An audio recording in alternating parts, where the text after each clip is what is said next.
Si eres creyente, si realmente eres cristiano, todos esos crímenes, todos esos pecados, toda la vergüenza, toda la culpa,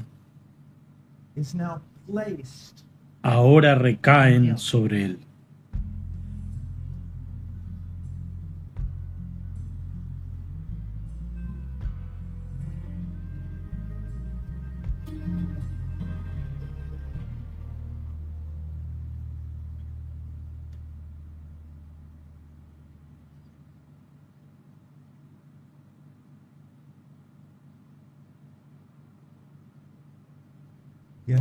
De nuevo, es un gran privilegio estar con todos ustedes esta mañana y vamos a repasar diferentes partes de la palabra, del Nuevo Testamento al Antiguo Testamento y de vuelta, para ver lo que realmente significa cuando decimos que Cristo murió por los pecadores. Y de nuevo quiero explicar claramente que aunque el cristianismo tiene una ética, tiene una moralidad, tiene mandamientos, preceptos y palabras de sabiduría, la vida cristiana no se trata de todo eso principalmente. La vida cristiana se trata de esto. Jesucristo derramó su sangre por todos los pecadores. Si muriera ahora mismo, iría al cielo. He pasado 40 años viajando por el mundo, selvas, guerras, pobreza, dificultades. Si muriera ahora mismo, iría al cielo, no por ninguna de esas razones. Si muriera ahora mismo, iría al cielo por una razón. Jesucristo derramó su sangre por este miserable. Eso es todo. Pero, ¿qué significa cuando decimos que derramó su sangre? ¿Qué significa de verdad? Significa que cuando me convertí al cristianismo era joven y a menudo pensaba en que creía que sabía que Jesucristo murió por mis pecados. Y creía que tenía la confianza de que lo conocía y él me conocía y que si moría iría a la gloria. Tenía una relación con él, pero a menudo le preguntaba a cristianos mayores, e incluso cuando iba a un seminario preguntaba, ¿qué hay algo que no entiendo? ¿Cómo es que su muerte provee el perdón de mis pecados?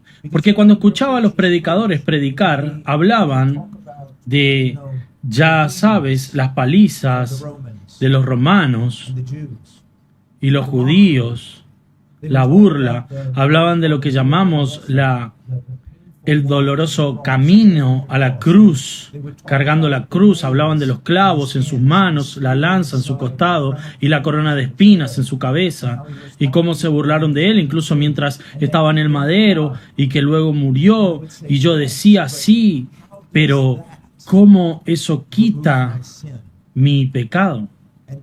E incluso me molesté un poco. Recuerdo que un día pensé, ¿él quitó mi pecado solo porque los romanos lo golpearon? Quiero decir, ¿cómo funciona? Y a medida que comencé a creer en la fe cristiana y a medida que comencé a leer las Escrituras, algo se volvió bastante claro. El verdadero significado de la cruz, lo que realmente sucedió en ese árbol. Y quiero decirles, si tengo alguna devoción, si tengo alguna perseverancia, si tengo alguna dedicación, es por esta única cosa. ¿Quién es Jesús y lo que realmente hizo por mí en ese árbol? Y entonces quiero que vayamos a Mateo, capítulo 26. Él está en el jardín de Getsemaní. Comenzaremos en el versículo 38. Luego, él, que es Jesús, le dijo a sus discípulos, mi alma está profundamente triste hasta el punto de morir. Ahora, esto es lo que quiero que entiendan. Jesús siempre dijo la verdad. No exageró su condición. Usted y yo muy comúnmente exageramos. ¿Cómo se siente esta mañana? Siento que voy a morir. Bueno, no lo haces. Estás exagerando. Pero cuando Cristo dijo, estoy profundamente triste hasta el punto de morir, era verdad. Era verdad.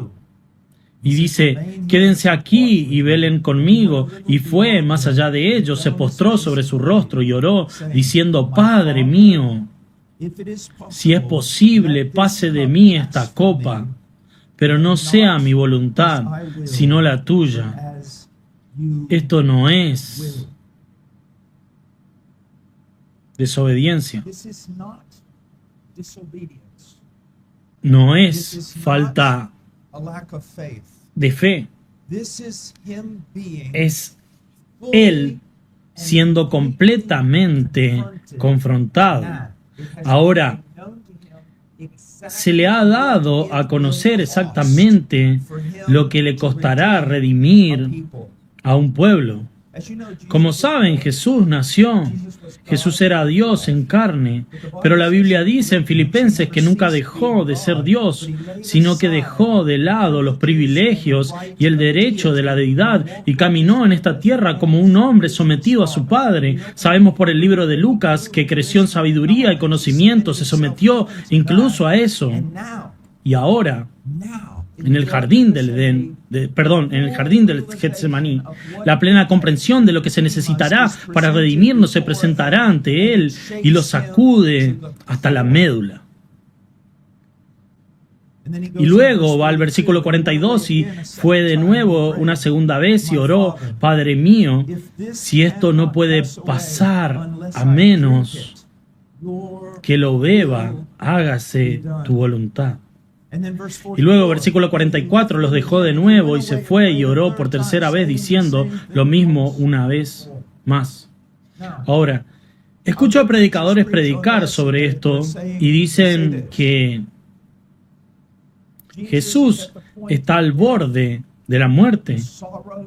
El dolor al que se enfrenta, mira hacia adelante y ve los latigazos cayendo sobre su espalda, ve la corona de espinas siendo colocada en su cabeza, ve la burla que va a suceder, ve la cruz, ve los clavos que están clavando en su mano, la lanza que va a entrar en su costado y dice, Padre, por favor, si hay otra manera, encuéntrala, dámela. Eso no es verdad. Eso simplemente no es verdad. Ahora su tristeza y lo que enfrentó incluye eso, pero eso no es lo que sacudió hasta la médula o lo llevó al punto de la muerte. Déjame compartir con ustedes algo sobre la historia de la iglesia. Después de que Jesús murió y resucitó entre los muertos, ya saben sobre los discípulos, los apóstoles, todos los apóstoles, excepto Juan, murieron muertes atroces. Y según la historia de la iglesia, lo consideraron un honor.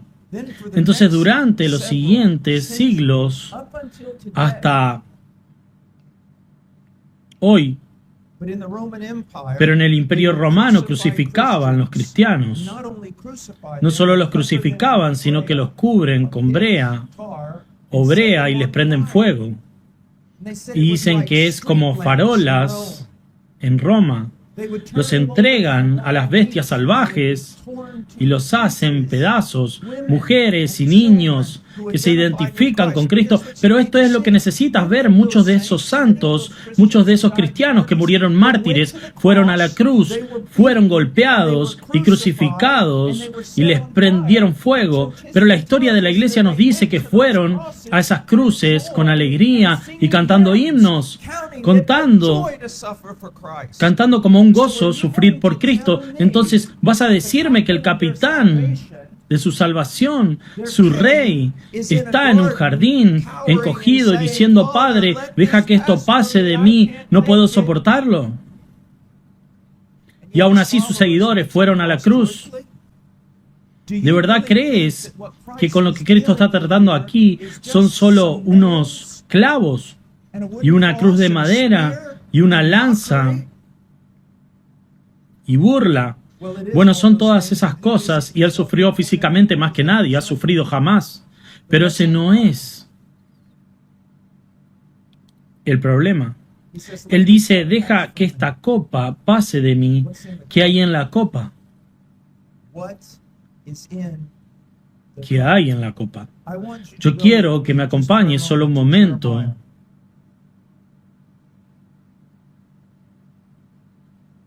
a Jeremías. Jeremías 25, 15 y 16. Y hay otros pasajes que confirman esto, pero solo tenemos tiempo para este. Jeremías 25, 15 y 16.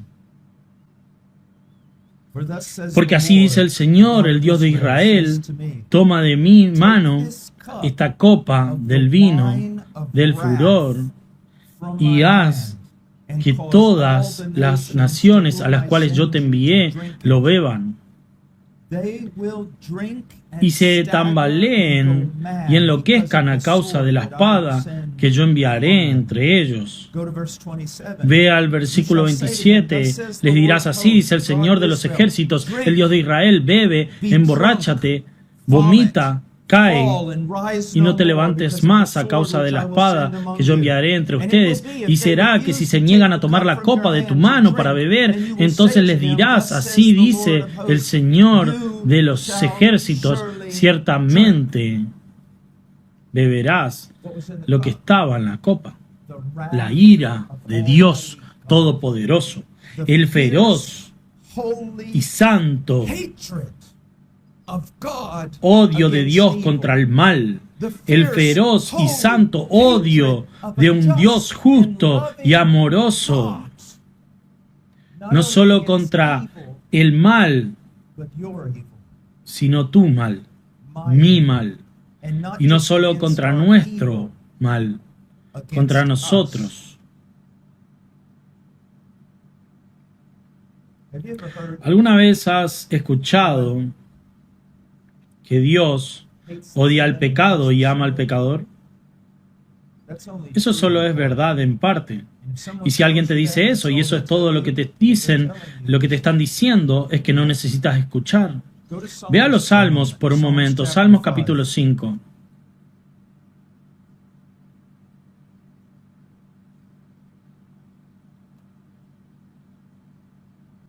Salmos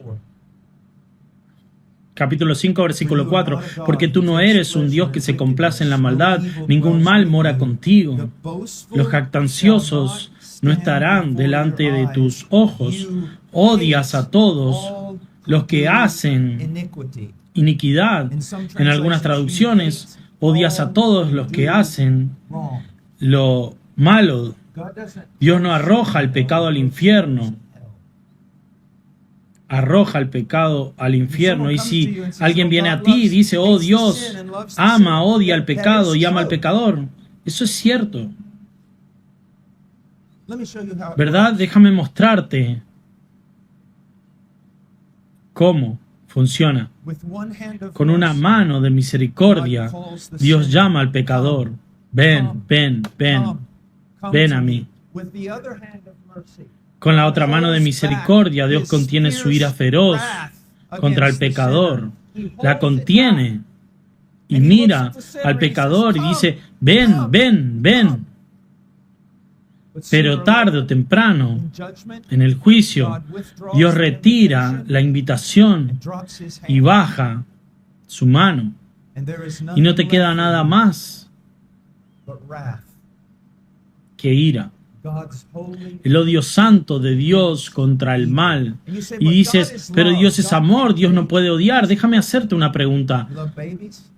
¿Amas a los bebés? Si realmente amas a los bebés, tienes que odiar el aborto. No odias el aborto. No amas a los bebés. Porque el aborto mata a los bebés. Déjame hacerte otra pregunta.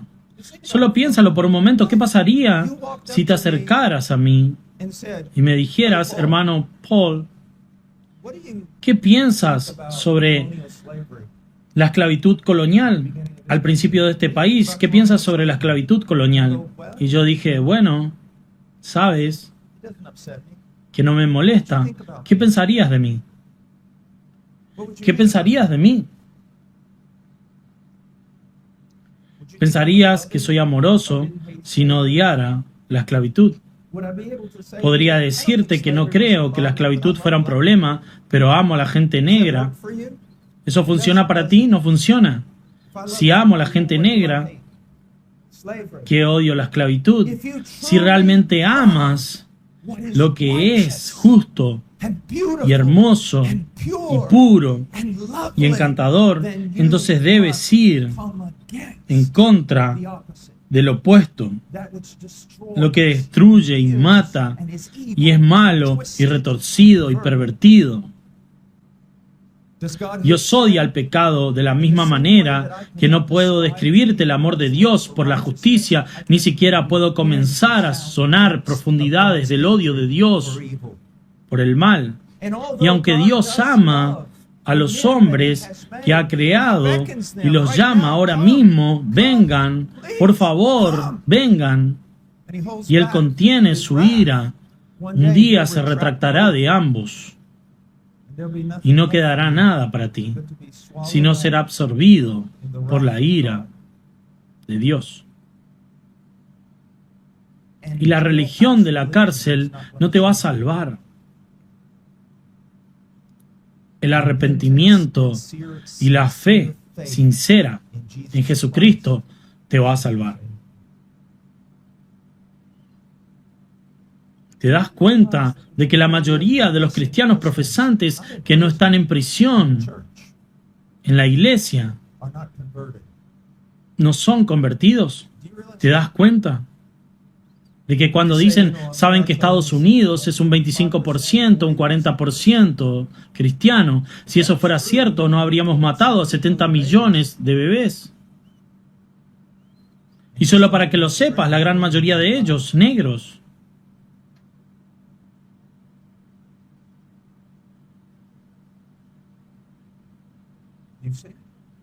¿Lo ves? Tanta gente, sí, soy cristiano, vamos a tratar con eso hoy. Pero lo que necesitas ver es esto. El horror de la cruz es que en la cruz el Hijo de Dios sufrió la ira de Dios, que nos fue dada. Y si te fijas en ese pasaje de Jeremías, las naciones están diciendo, no beberé, no lo beberé. Y Dios dice, sí lo harás. Sí lo harás. Sí lo harás. Ahora, quiero que regresemos y quiero que veamos varias cosas muy importantes aquí. Así que estamos de vuelta en Mateo. Jesús está en el jardín y dice, deja que esta copa pase de mí. Ahora, antes de que lleguemos a ver la ira de Dios que cayó sobre él, tenemos que volver al principio, tenemos que darnos cuenta de todas las etapas, entenderlas primero que todo. Romanos 8 dice algo un poco inusual, y es muy importante que lo entendamos correctamente, que el Hijo eterno de Dios, vino en semejanza de carne de pecado. Ahora, ¿qué significa eso? Cristo no era pecador, y tampoco su cuerpo fue entregado a la corrupción moral. Lo que significa es que cuando entró al mundo, no tomó el cuerpo que Adán tenía en perfección. En perfección, antes de la caída, Adán no moriría, no se enfermaría, no sufriría, pero fue el pecado lo que trajo eso al mundo. Cuando Cristo vino al mundo, Él no tomó un cuerpo de Adán, tomó un cuerpo que, aunque puro, podía sufrir todas las enfermedades de la caída.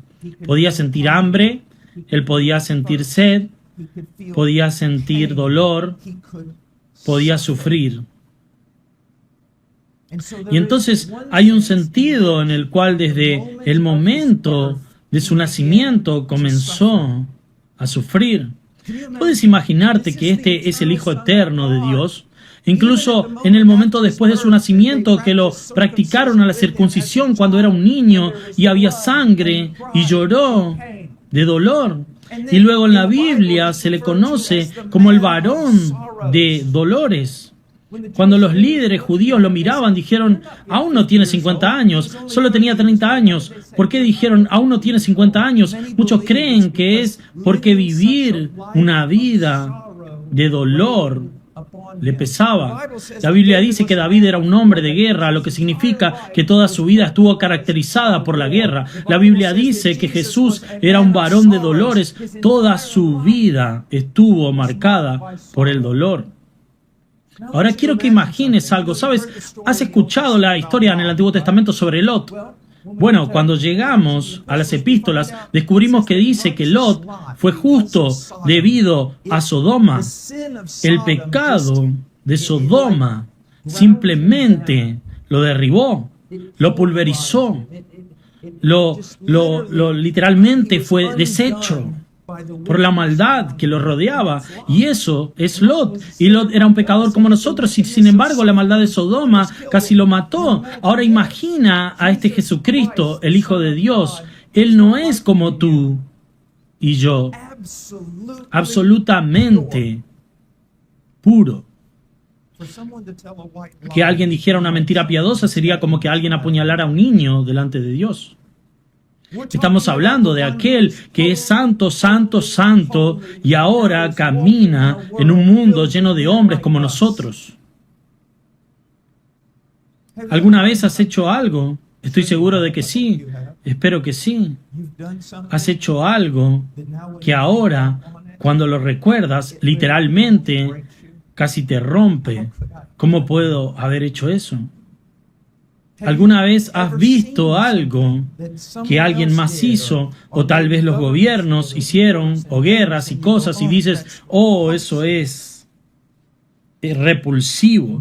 Bueno, imagina ser santo, santo, santo y caminar por este mundo como él caminó, mirando a los líderes religiosos corruptos desde el momento en que era un niño hasta la edad adulta, mirando al gobierno romano corrupto, mirando a los esclavos, mirando la inmoralidad, mirando todo a su alrededor, traición y mentiras y deslealtad y todo lo que vio. Perversión. Él era un hombre de dolor desde el principio. Desde el principio. Pero luego llegamos al jardín. Él mira esa copa y dice, Padre, si hay otra manera ahora que había en la copa, primero que todo significa que esta persona que era santa, santa, santo, santo, santo, nunca había pecado. Ni una sola vez. Nunca cedió a una tentación. Él tiene que tomar el pecado sobre sí mismo. Pecado sobre sí mismo. Vayamos a 2 Corintios por un momento. 2 Corintios.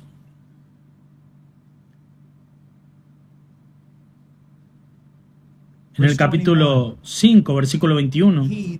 Él, que es Dios, lo hizo a él, que es Jesús, que no conoció pecado, ser pecado por nosotros, para que pudiéramos ser hechos justicia de Dios en él.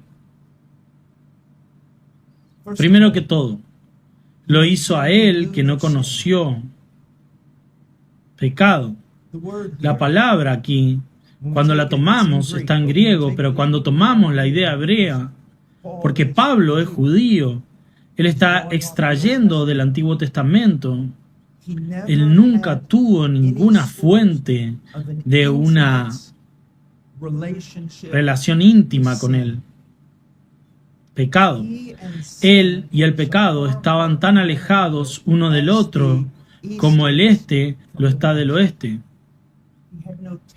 Él no lo probó, no sabía nada al respecto, y luego allí en el jardín de Getsemaní, todo el pecado de su pueblo va a ser puesto sobre Él. Ahora quiero que pienses en algo. Ya sea que estés aquí porque eres culpable o eres inocente, solo quiero que pienses en algo. Imagina si todos los pecados y todos los crímenes de todos los que están sentados aquí de repente fueran quitados de todos ellos y puestos sobre ti, y estás de pie ante un juez, y estás de pie ante la comunidad, y estás de pie ante todos en la sala del tribunal, y estás en la televisión, y ahora estás cargando con el pecado, crímenes, y la culpa, y la vergüenza por todo lo que ha hecho cada hombre en esta sala. Te mataría. Ahora piensa en esto. Cristo tomar esa copa significó que en un momento todo el pecado, cada pecado de todo su pueblo, la gente, desde Adán hasta el último hombre que cree ahora es puesto sobre él ante un Dios santo. Ante un Dios santo. No quiero que hagas esto a menudo, pero quiero que lo hagas. Ahora piensa en tus pecados y tus crímenes. Y luego piensa si eres un creyente, si realmente eres un cristiano, que todos esos crímenes, todos esos pecados, toda la vergüenza, toda la culpa ahora es puesta sobre él. Y aquí hay un lenguaje muy fuerte. Él hizo pecado al que no conoció pecado, por nosotros lo hizo. Pero, ¿qué significa eso? Déjame decirte lo que no significa. Y de nuevo, no vine aquí para irritarte emocionalmente. Vine aquí para enseñarte la verdad. ¿Qué no significa? No significa que cuando Cristo estuvo en la cruz, se corrompió, porque incluso en la cruz fue el Cordero sin mancha ni arruga. Lo que significa es que todo ese pecado y toda esa culpa le fueron imputados. Él los lleva como sacrificio, y la relación del Padre con Él cambia. Ahora Él es la parte culpable. No solo lleva tu pecado o el mío, sino los pecados del mundo. Ahora estás empezando a entender por qué clama después: Dios mío, ¿por qué me has abandonado? Y la respuesta es: Dios es demasiado santo para mirar el mal y se aparta de su propio Hijo, como debería apartarse de ti. Dices: bueno, hermano, no deberías. Dices: nosotros y tú y yo. Solo quiero decirte por qué. Porque no quiero que te consueles con los números.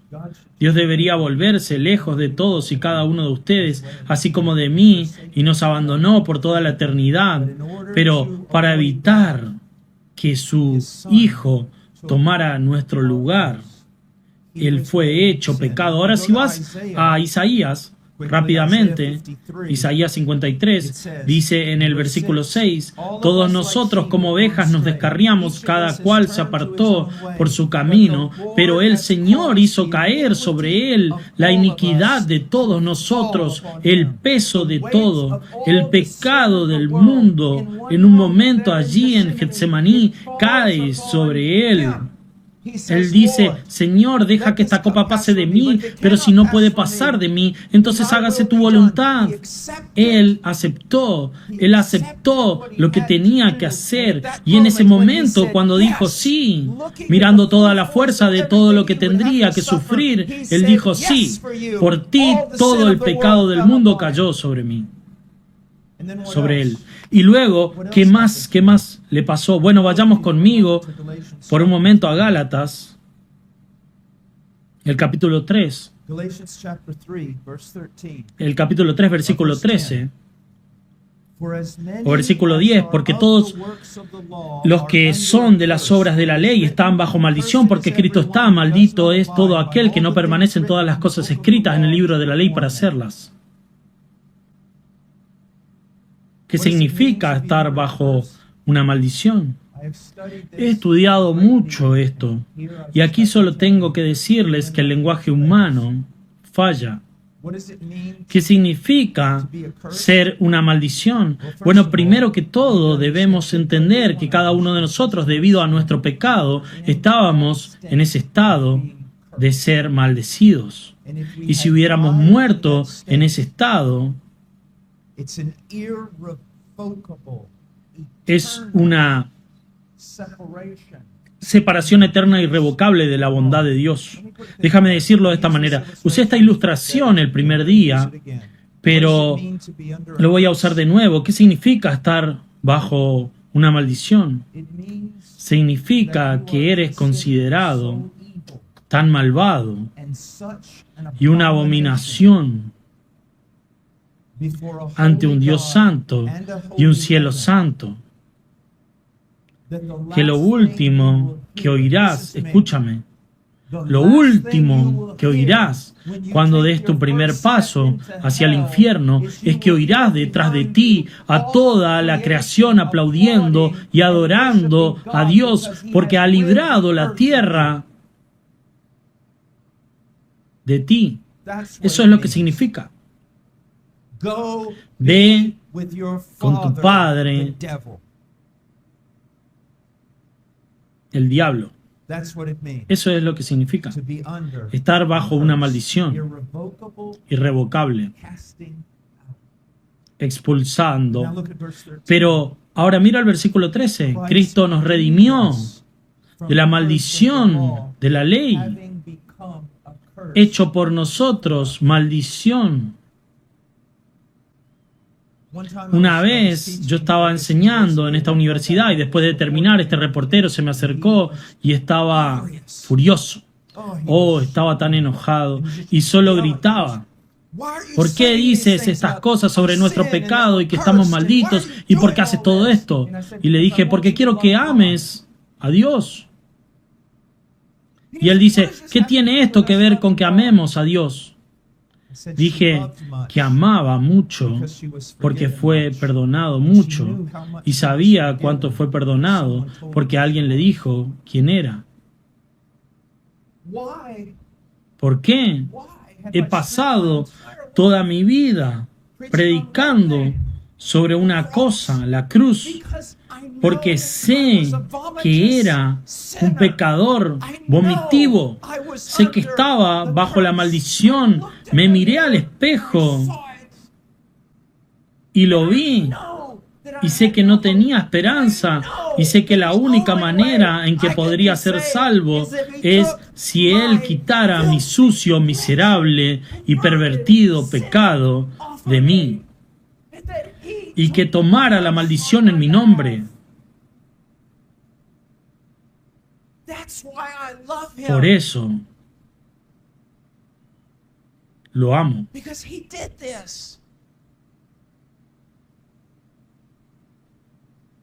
Porque hizo esto. Como compartí contigo y estoy tan avergonzado, pero esta mañana, como a las 4 o 5 de la mañana, cuando me desperté en esa habitación con esa pequeña luz encendida y me di cuenta que dormí toda la noche en mi vómito y fui al espejo y me miré a mí mismo: ese soy yo, ese soy yo. ¿Quién moriría por eso? ¿Quién cargaría eso para limpiarme? Burlarse, haz lo que quieras, pero no puedo superar el hecho, ni siquiera puedo superar el hecho de que Él miraría a alguien como yo, y mucho menos cargaría con mi inmundicia y moriría.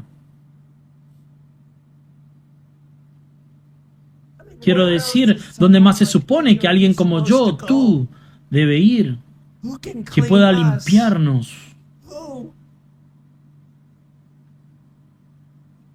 ¿Quién es? Solo Él. se convirtió en una maldición. Así que ha hecho pecado. Eso significa que todo mi pecado es puesto sobre él y luego la maldición de Dios que estaba sobre mí es puesta sobre él. ¿Qué significa?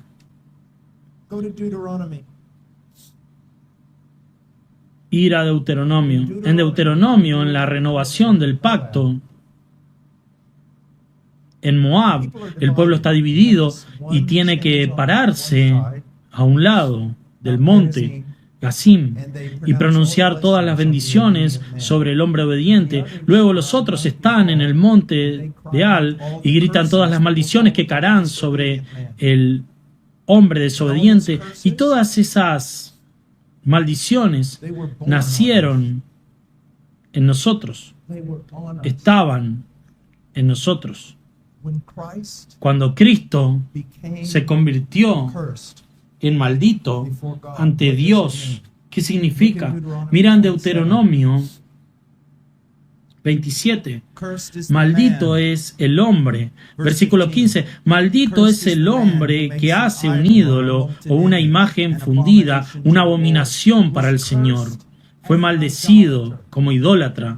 Ese es en ese árbol. Cristo fue maldecido como idólatra. Versículo 16. Maldito es el que deshonra a su padre y a su madre. Fue maldecido como alguien que deshonró a su padre y a su madre. Versículo 17. Maldito es el que mueve el límite del vecino. Marca fue maldecido como un hombre que robaría la propiedad de su vecino.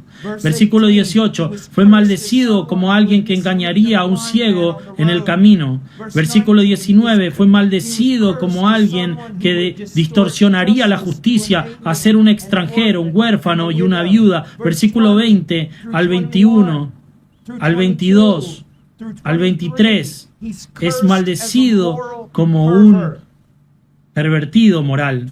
24 es maldecido como uno que golpea a su vecino en secreto. 25 es maldecido como uno que acepta un soborno para derribar a una persona inocente. Versículo 26 es maldecido como alguien que no obedece la ley de Dios. Cuando estaba en ese árbol cargando nuestro pecado, fue tratado y maldecido como el más vil de los pecadores. A pesar de que todo el tiempo permaneció puro, inocente, sin mancha, y sin embargo cargó con su inmundicia. Imagínense si fuera solo para todos nosotros en esta sala. ¿Cuántas? 300 personas piensan su vida de pecado. Piensan las cosas que ha luchado y hecho que incluso ocultaría de sus compañeros de prisión, y luego todo se le coloca sobre él, expuesto y crudo, mientras cuelga allí ante Dios, el juez de toda la tierra.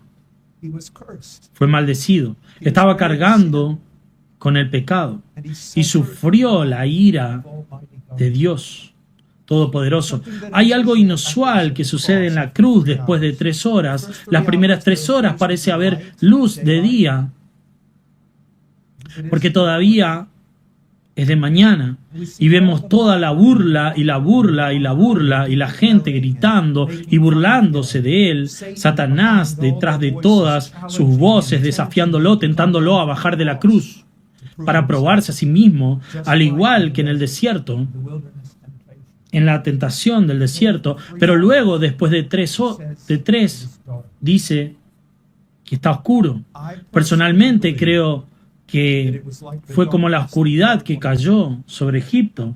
Personalmente creo que era una oscuridad donde era solo oscuridad total. ¿Por qué? Durante 3 horas, a pesar de que ha estado sufriendo la ira de Dios en diferentes grados, desde Getsemaní, ahora durante 3 horas, y quiero que pienses en eso, está encerrado en una habitación de oscuridad total. No puede mirar hacia afuera, incluso encontrar a su madre. No hay nadie que lo consuele, nadie. Está encerrado en una habitación como una ola, marea de la ira de Dios Todopoderoso se vierte sobre él y sobre él y sobre él y sobre él, encerrado a la feroz furia de la ira de Dios, todo el infierno a la vez, todo lo que se requiere, cada pizca de justicia, cada pizca de ira que debería derramarse sobre ti por toda la eternidad, se derrama sobre el Hijo y él sufre allí. Solo personalmente creo, así como muchos teólogos antiguos, que lo que sufrió en esas 3 horas, incluso en el cielo, incluso después de una eternidad, de eternidades, en el cielo todavía, no lo entenderemos. Fue tan profundo, tan horroroso, que solo la mente de Dios puede comprender lo que Él sufrió en ese momento, en ese árbol. Ven, hermanos, aquellos de ustedes que son cristianos, ¿no ven que es por eso que quieren caminar en obediencia? No para que puedan ser buenas personas, no para que puedan ser morales y rectos. Esa no es la verdadera razón por la que queremos caminar en obediencia. Queremos caminar en obediencia porque Él hizo esto. Él hizo esto. Él hizo esto. La Biblia habla de la ira de Dios. Dios seca mares, derrite montañas, entierra al mundo entero en un diluvio. Y ahora todo está dirigido a un lugar y una persona. Si vas ahora a Isaías 53,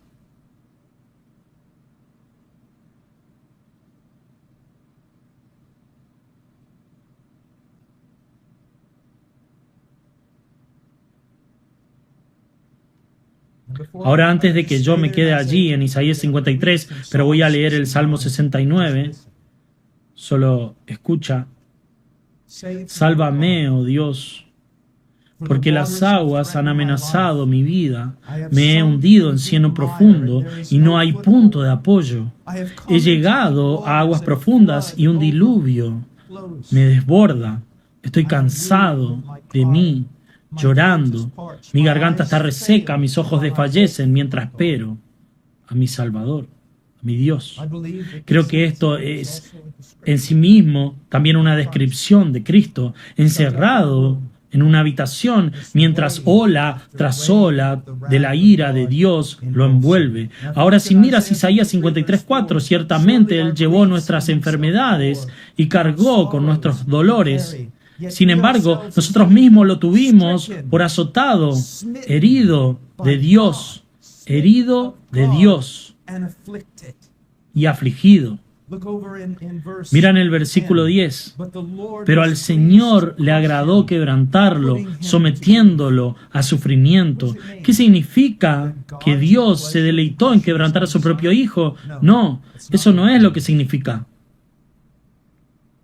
La idea aquí es que el propósito de Dios, y quiero hacerlo personal, quiero que pienses en ti,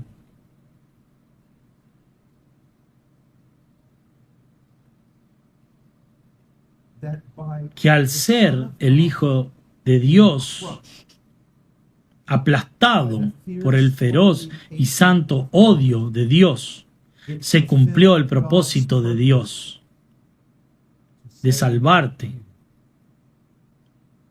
Y eso le trajo placer a Dios. El pensamiento de que te redimiría a través de este horrible pero necesario acto de redención. Versículo 5.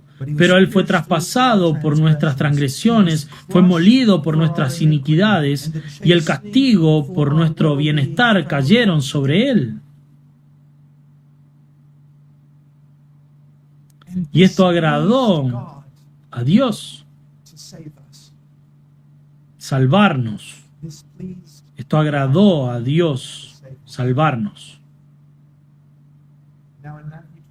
Ahora en Mateo 27, mientras Jesús está colgado en la cruz, vayamos allí.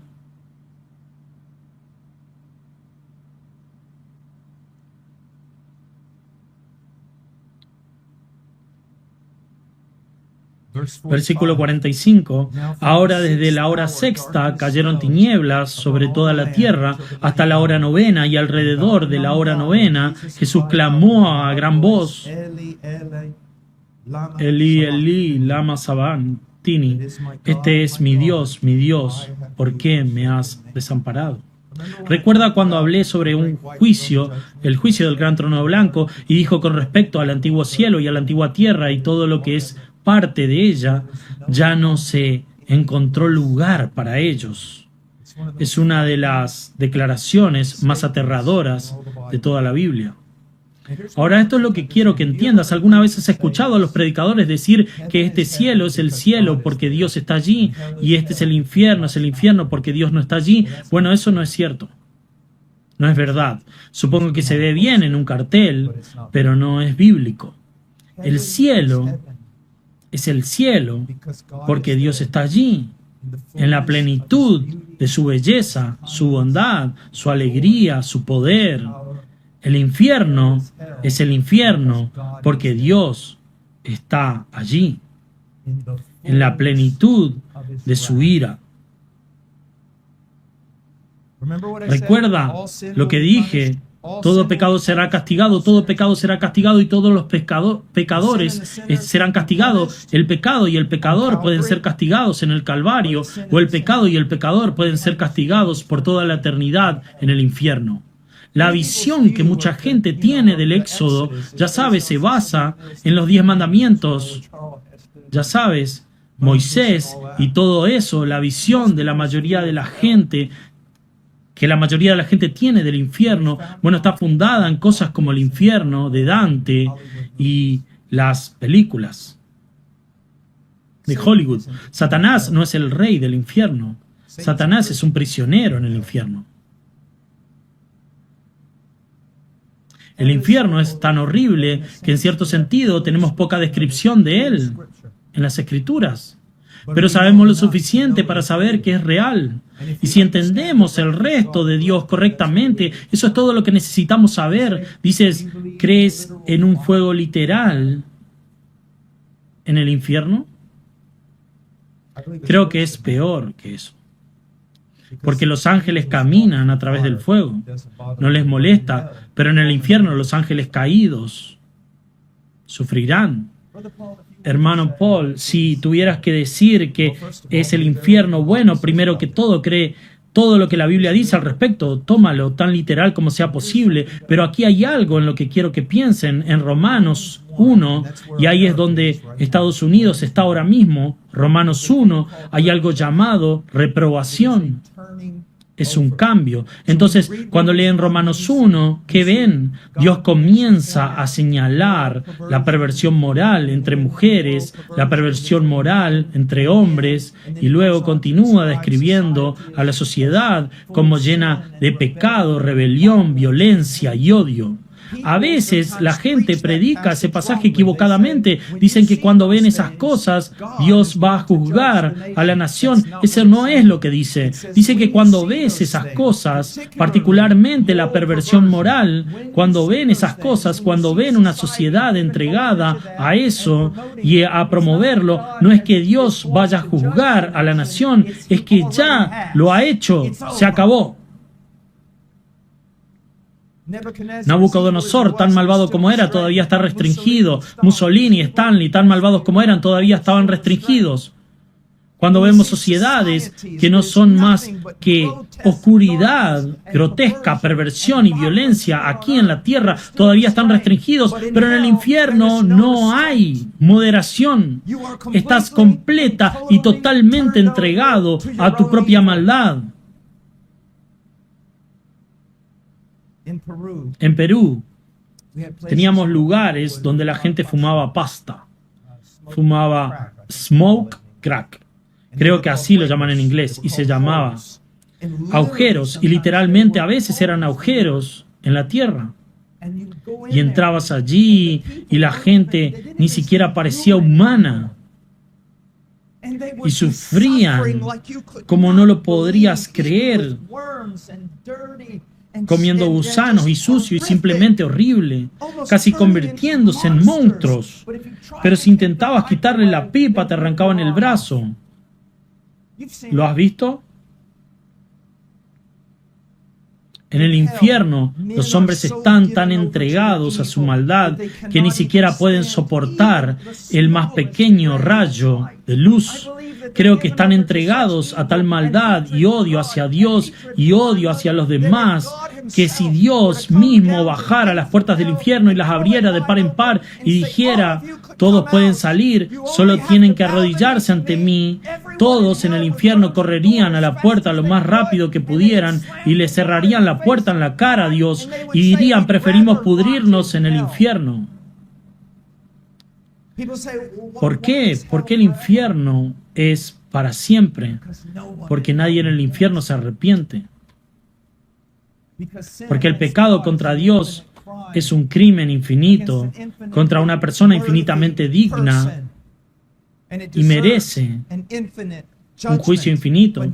Pero no solo eso, está suponiendo que los hombres se arrepentirán. ¿Has visto hombres y mujeres entregados a tal maldad en esta tierra que incluso si intentaras ayudarlos, te matarían? Por eso es solo una mueca. Y sin embargo, eres tan vil, simplemente te entregan. Algunos de ustedes hablan sobre el sistema penitenciario en otros lugares y la pesadilla que es eso. No es nada.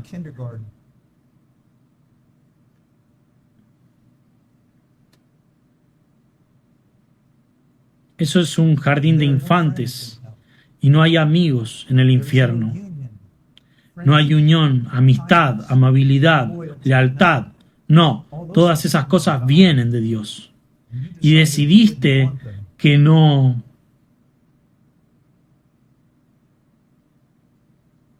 las querías. ¿Ves? Que Dios mío, ¿por qué me has abandonado? Vamos al Salmo 22.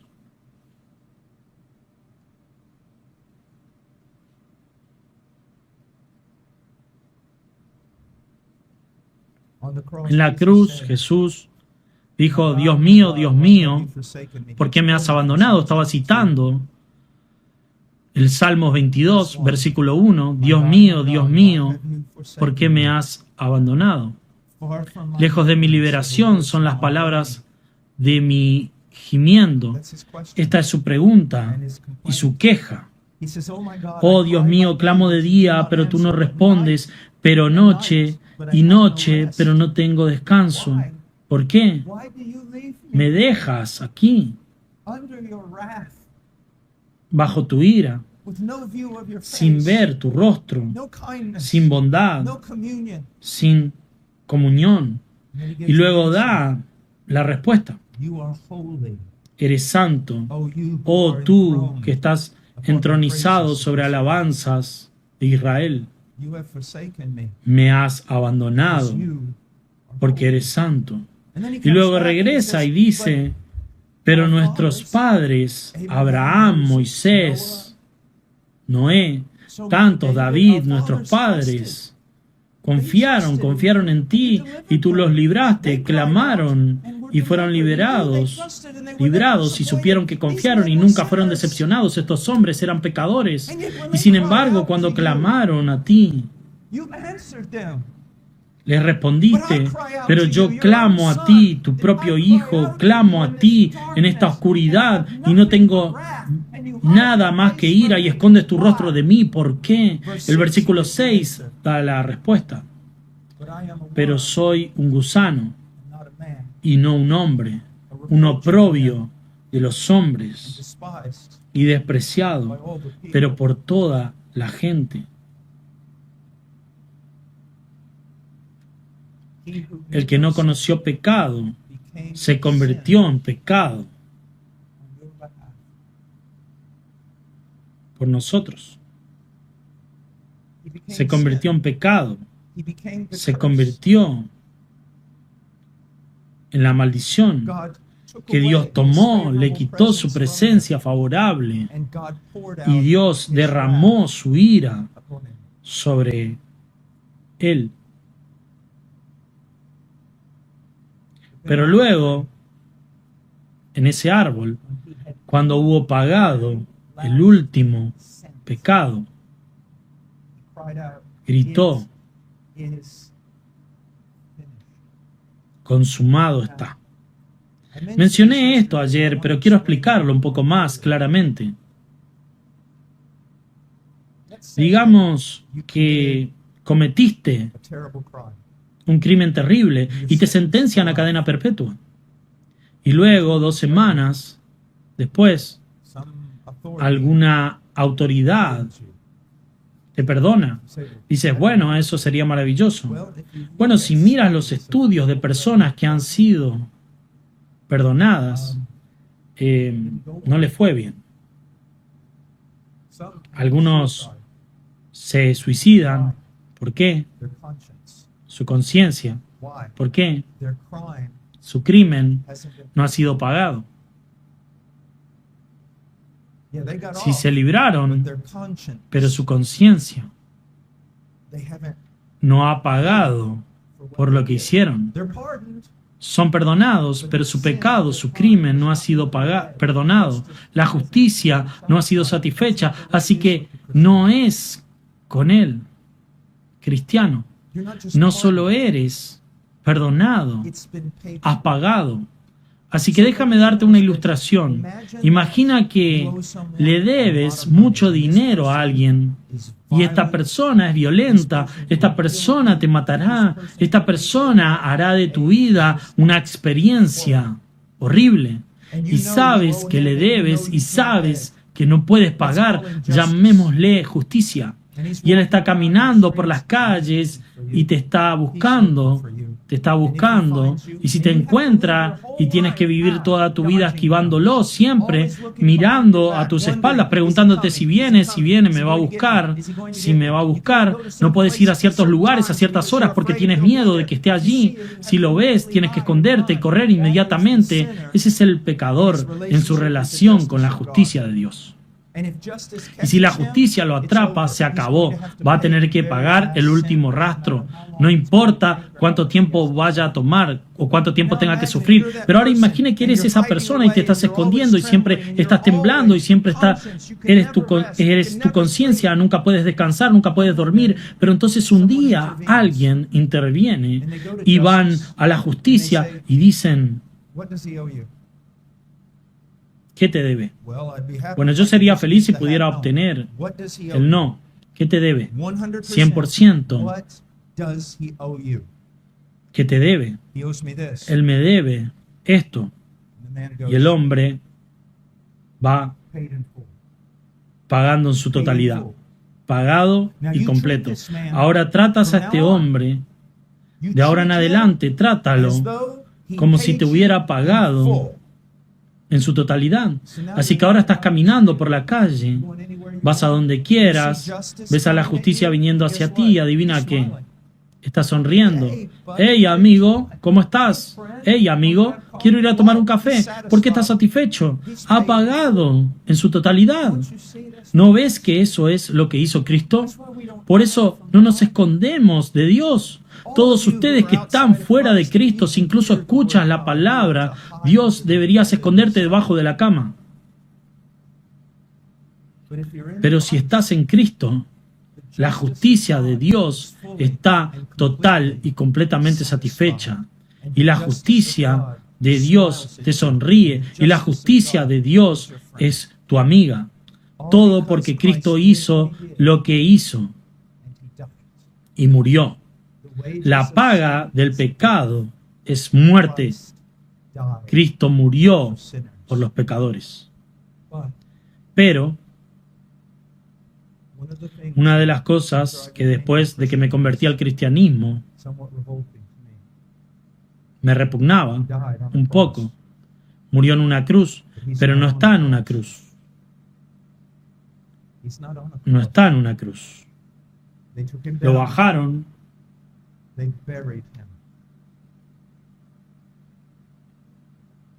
lo enterraron, pero al tercer día, en el tercer día, resucitó.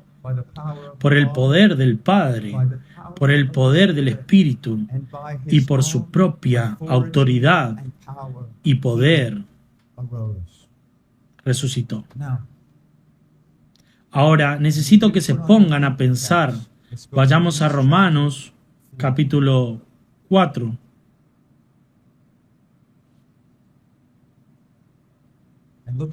Y vemos el versículo 25. Este es un texto muy difícil. La estructura en griego es muy difícil, pero está claro. El cual fue entregado por nuestras transgresiones, fue entregado al pecado, entregado a la maldición, entregado a la ira de Dios, entregado a la muerte por nuestras transgresiones, y resucitó por nuestra justificación. ¿Qué significa eso?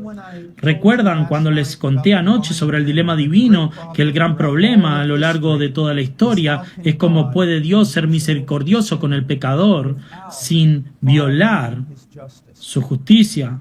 Bien, bueno, cuando Cristo murió en ese madero, vindicó a Dios, mostró cómo Dios podía perdonar al pecador sin violar su justicia, porque toda la justicia que se debía al pecador fue derramada sobre el Hijo de Dios. Así que en esa cruz, cuando Jesús murió, vindicó a Dios.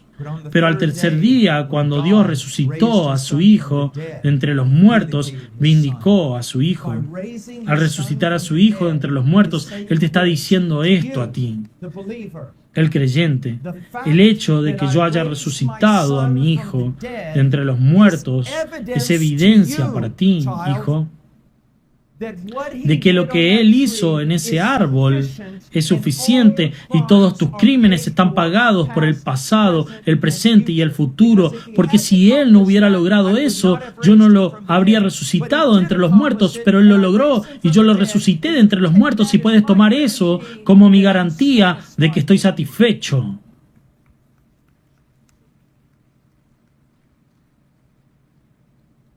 Ahora ves por qué la teología es importante, y no solo necesitas predicadores aquí arriba gritando y aclamando y emocionándolos y corriendo. ¿Ves por qué la verdad es importante?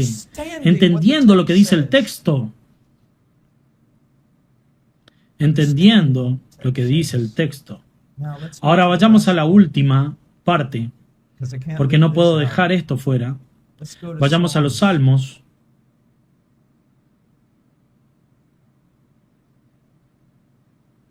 Hay tantos lugares a los que debemos ir. Vayamos al Salmo.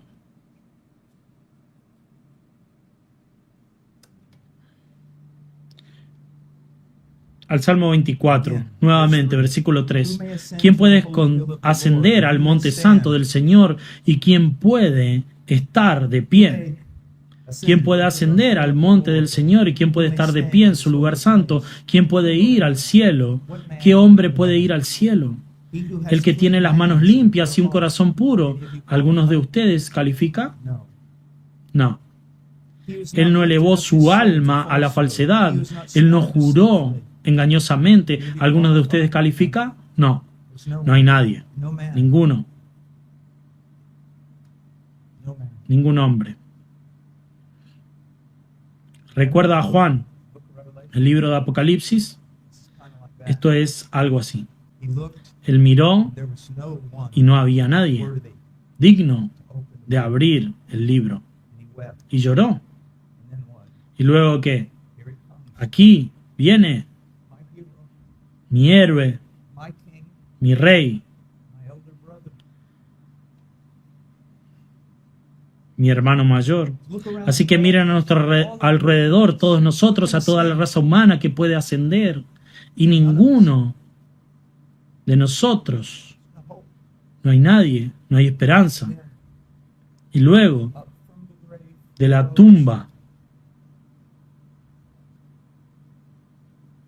resucitó 40 días después, Él, el hombre, Cristo Jesús, ¿ves? Él es Dios, pero tuvo que hacer lo que hizo como hombre. El hombre había caído, el hombre había desobedecido, Adán lo arruinó, todos lo arruinamos en Adán. No había hombre. Dios se hizo hombre e hizo lo que nadie podía hacer, y habiendo quitado el pecado de una vez por todas, asciende al cielo.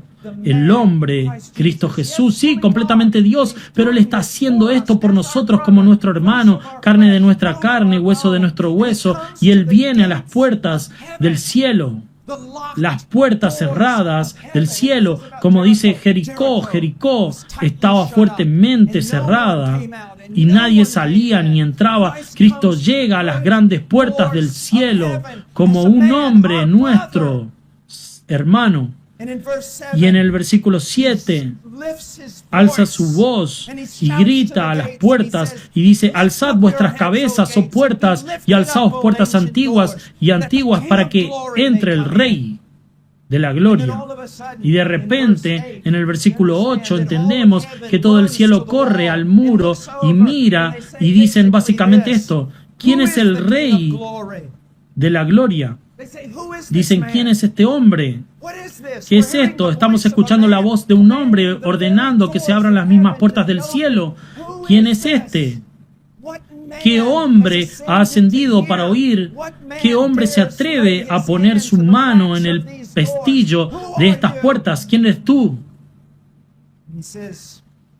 Y dice: yo soy el Señor fuerte y poderoso, el Señor poderoso y batalla. Alzad vuestras cabezas, puertas antiguas, y alzaos puertas antiguas, para que entre el Rey de la gloria. Y por primera vez en toda la historia, las puertas del cielo se abren a un hombre, el hombre Cristo Jesús, y entra al cielo, no por gracia ni por virtud de otro. No, entra al cielo por su propia virtud, por su propio poder, por sus propios derechos. En todo el cielo cae ante Él y asciende al trono de Dios Todopoderoso por su propia virtud y su propio poder, y se sienta a la diestra de Dios.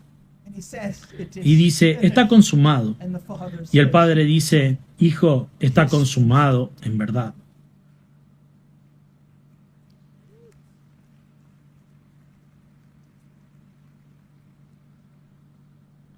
Ahora, aquí hay algo que puede animarte en tu condición presente. Jesús fue crucificado con dos ladrones. El ladrón no es una buena palabra para usar para estos hombres. Ya sabes que escuchas en la teología católica el buen ladrón. No había nada bueno en él. Era un salteador de caminos, no era un ladrón. Un ladrón es astuto, inteligente, listo, algo así como un zorro. Estos hombres probablemente sirvieron con Barrabás. Hay una palabra griega especial usada para ellos. Los hombres sobre una caverna de familias matarían a todos hombres, los desnudarían, robarían todo lo que tenían, violarían a todas las mujeres y los niños, venderían a los niños como esclavos y serían felices. Estos eran los peores de los peores de los peores. Y Jesús dijo: no quiero que pienses en esto. Hay tipos aquí que saben más, que tienen más conocimiento sobre lo que es verdaderamente importante que los profesores de Harvard.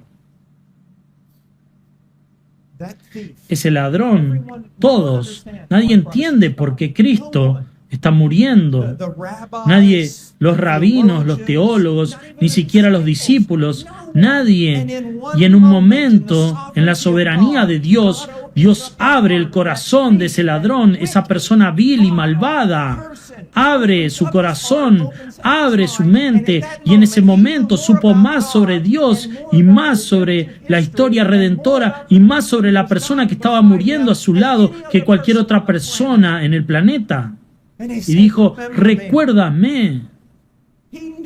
Él sabía que Cristo iba a continuar. Él sabía que Cristo iba a venir en un reino y dijo, recuérdame. Y Jesús dijo,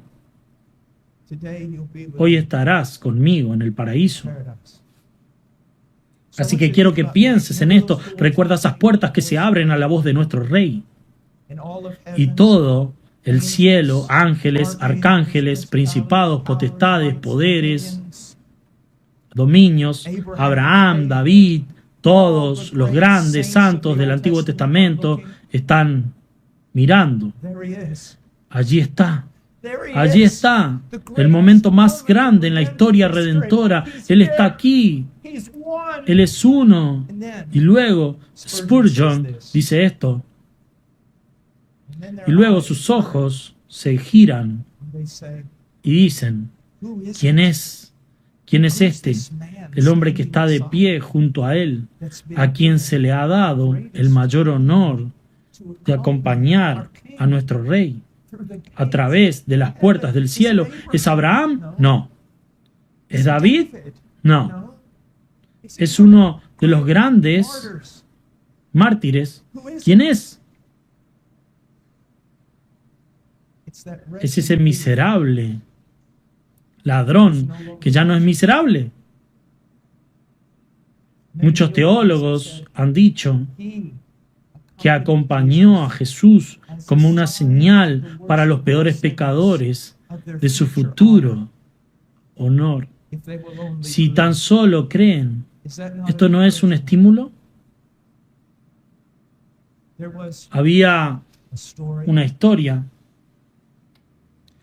No tengo todos los nombres ni todo, pero te contaré la historia. Un gran predicador puritano la está contando sobre un compañero, pastor, anciano, que había sufrido la Gran Depresión y comenzó a dudar de su salvación. Vería la debilidad en su propia vida.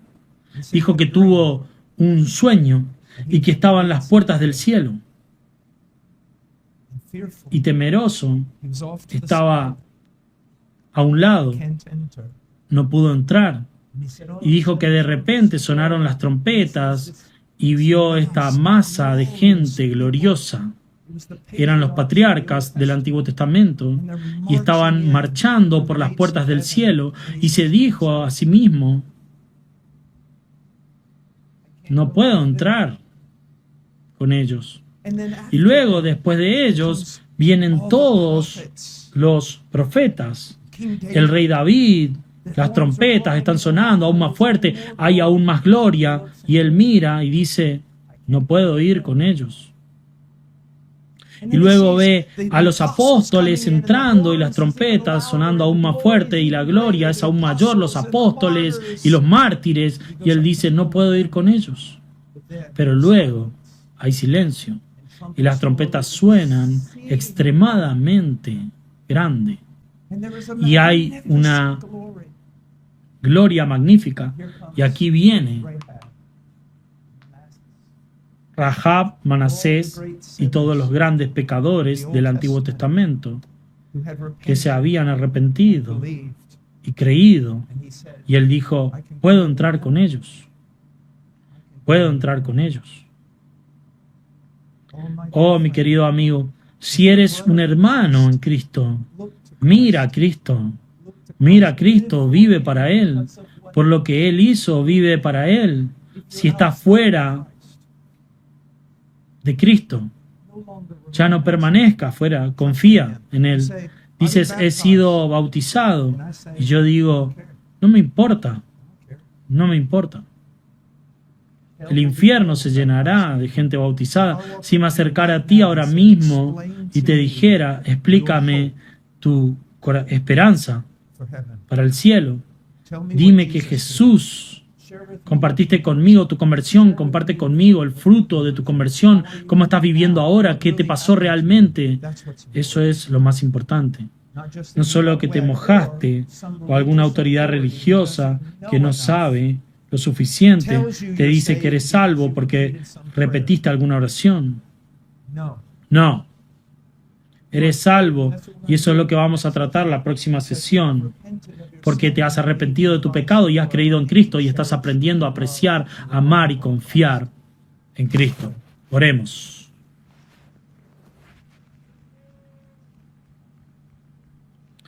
Oh Padre, por favor, bendice a estos hombres, bendícelos con la mayor de todas las bendiciones, que es el conocimiento del Evangelio y de tu Hijo, en el nombre de Jesús. Amén.